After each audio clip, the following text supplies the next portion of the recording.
सुबह का वक्त था। सेरान काम में लगी हुई थी। आंटी ने उसे देखा और कहा, बेटा, गुड मॉर्निंग। लगता है गुस्सा कम हुआ।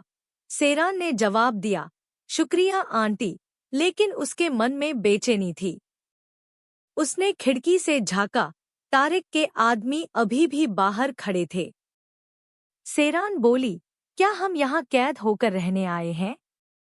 जिससे भागकर आए थे वो खुद यहाँ पहुँच गया और कह रहा है हमारी हिफाजत के लिए आया है।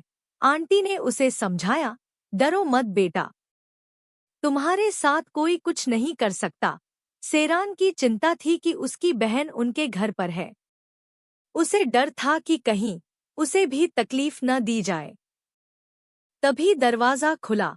तारिक बिना दस्तक दिए अंदर आ गया। उसके हाथ में बकलावे का डिब्बा था। बोला, सोचा नाश्ता साथ में करेंगे। आंटी ने कहा, अच्छा सोचा, लेकिन सेरान को बिल्कुल पसंद नहीं आया। उसने तारिक से सख्ती से कहा, एक दिन शक्ल न दिखाते तो समझती तुम में कोई गैरत है। तारिक ने शांति से जवाब दिया, मैं जानता हूँ तुम्हारे इस गुस्से की वजह मैं नहीं हूँ। जो हालात से तुम गुजरी हो वो आसान नहीं थे। आंटी ने बीच बचाव किया और सबको नाश्ते के लिए कहा। माहौल थोड़ा शांत हुआ। आंटी ने सेरान को अकेले में बुलाया और धीमी आवाज में कहा, फेरेत अतैप में है। मुझे यकीन है वो वकास अंकल की दुकान पर होगा। सेरान की आंखें भर आईं। मुझे उसके पास जाना है आंटी। प्लीज मेरी मदद करो। आंटी ने समझाया, दरवाजे पर तारिक के आदमी हैं, तुम नहीं निकल सकती। सेरान बोली, अगर मैं नहीं गई तो फेरेत खुद यहाँ आ जाएगा और ये लोग उसे मार डालेंगे। आंटी ने आंखें पोंछते हुए तारिक से कहा, बेटा, सेरान को थोड़ी ढील दो। वकास साहब की दुकान से बकलावा मंगवाना है। तारिक थोड़ा रुका, फिर बोला, मैं लड़कों से कहवा देता हूँ। आंटी बोली, नहीं, वकास साहब किसी और से बनवा कर दे देंगे। उन्हीं के हाथ का चाहिए। इस बहाने सेरान को जाने की इजाजत मिल गई। सेरान वकास अंकल की दुकान पर पहुंची। दुकान में दाखिल होते ही एक आवाज आई, जी मैडम, क्या चाहिए? सेरान ने नजर उठाई। सामने फेरेत खड़ा था। दोनों की आंखें मिली। सेरान की आंखों से आंसू बहने लगे। फेरेत बोला, मैंने वादा किया था ना। आ गया मैं। फेरेत ने धीमे से कहा, पीछा किया जा रहा है तुम्हारा। सेरान घबरा गई।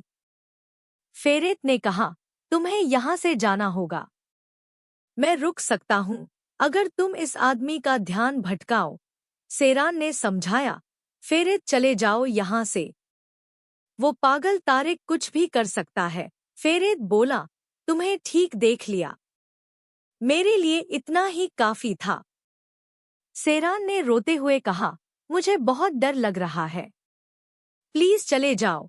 फेरेत ने उसकी आंखों में देखा और कहा, सेरान, अगर तुम मेरे साथ नहीं होगी तो मुझे कुछ हो जाएगा। तुम्हारे बगैर मैं कुछ नहीं हूँ। हमने एक दूसरे से वादा किया था, चाहे कुछ भी हो जाए, हाथ नहीं छोड़ेंगे। सेरान ने कहा, हाँ, किया था वादा, मगर यह मुमकिन नहीं। फेरेत बोला, कोई भी हमें अलग नहीं कर सकता। जब हम साथ होंगे तो सब ठीक हो जाएगा। सेरान धीरे धीरे टूटने लगी।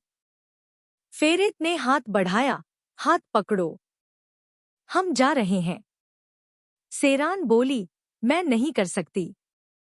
अभी नहीं फेरेत, आंटी से वादा करके आई हूँ। अगर नहीं गई तो उन्हें शक हो जाएगा। फेरेत बोला, मैं एक बार गलती कर चुका हूँ, दोबारा नहीं। अगर तुम नहीं आई तो मैं हवेली पर आ जाऊंगा।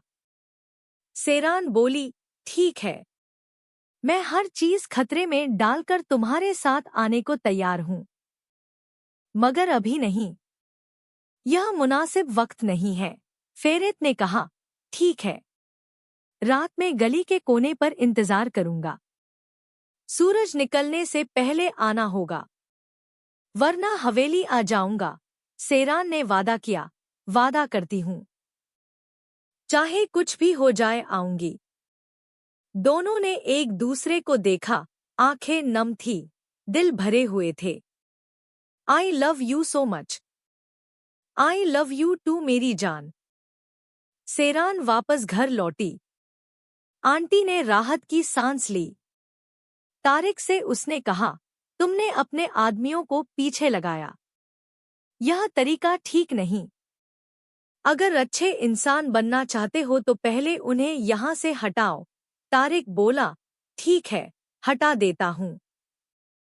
रात को जब सब सो गए, सेरान ने आंटी को सब कुछ सच बता दिया। फेरेद से मिली मैं। वो वहां था। हमें आपकी मदद चाहिए। आज रात हम यहाँ से जाएंगे। आंटी की आंखें भर आईं। सेरान ने आगे कहा, मैं नहीं चाहती कि आपकी तरह मुझे भी जिंदगी भर पछतावा रहे। आंटी ने उसे गले लगाया और हाँ कह दी।